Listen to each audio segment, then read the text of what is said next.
you've given away a lot of advice to other people. What's the best advice you have ever received? I think the best advice that I ever received was that people aren't always thinking about you. So when I was in college, I had a roommate. I said I was getting ready to go to a party, and I told the roommate was about 10 years older than me at the time.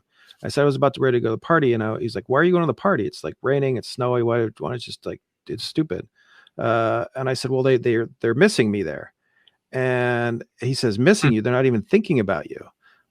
And that's applicable to almost every single thing that we're dealing with right now. Social media, nobody misses you on social media. If you delete your Facebook account, I assure you nobody will care. If you delete your Twitter account, nobody will care. And if you're worried that somebody's going to notice that you're trying to build something, if you're at a company, if you're working at a bank, if you're working inside of a startup and you do your own startup on the side, nobody inside there cares. Nobody cares at all. And the fact is, most people don't care about what other people are doing. And in vast majority of cases, unless they're jealous or unless they want a part of it or unless they're angry at you for some reason, they're not going to say anything about it. So you should live your life as if no one else was watching. It's like where the dance as if no one's watching. So act accordingly. The best advice was I was actually moving from New Jersey to California. And I had an offer on my house, and my teacher said, is your life or is your price your price? And that was like the best advice I ever got. And it was advice that allowed me to make my own decision and trust my own intuition. That's why I loved it the most, is because it was advice, but I was the one that was coming up with the answer. Is your life your life, or is your price your price? Right. Brilliant, brilliant, brilliant. It was when I first year graduate student at Harvard University, and this eminent distinguished professor, H. Stuart Hughes, very famous man, long since deceased, warned us about intellectual arrogance. He said, when he was a freshman at Harvard and he went to this huge Western civilization course and, went from the Stone Age to the present. And he said, when I finished the course, I thought I knew everything. And he said, the next 40 years have been one long, slow unraveling. So never get too arrogant. Humility and hubris, whether it applies to a corporation, whether it applies to human beings, civilizations, politicians, no one can escape the sands of time.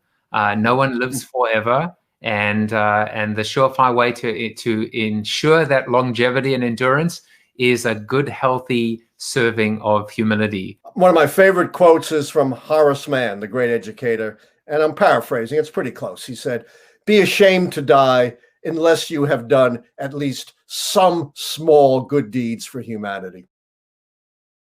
One of my bosses, Dan Carney, said this very simply wonderful thing to me, which is that nothing ever happens with the drama and the intensity that you expect it to have. Nothing ever happens with the drama and the intensity you expect it to have. And that saved me a lot of times. How bad is this going to be? Everything's going to go terrible. It's not going to be my favorite thing, but it's just going to happen. And then we'll do whatever the next thing is. I had a boss at the time I was really having a lot of trouble with, like losing sleep and feeling miserable. He had to go away on some sort of a thing. He had a medical leave, Joseph. So nothing ever happens with the intensity or the drama that you think it'll have.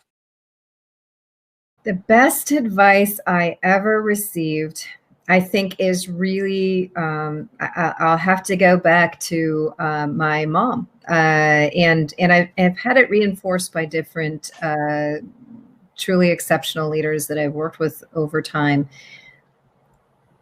But the way that you need to treat people, my mom ran a very large facility on behalf of a university, and with multiple satellites. And what she ingrained into me from moment one was you treat everyone in an organization, everyone you meet, with the same respect. And also always as a guest, when you're hosting, you always think to how you treat people as a guest. And so I'd have to say that's probably the best advice I've ever received. And when you look at what we were talking about during this time, Joseph, appreciation of the benefit of the appreciation of diversity, inclusion, and belonging is that you are truly appreciating and building to the success of what makes people different. And so I think that's probably one of the very best pieces of advice I received very early on.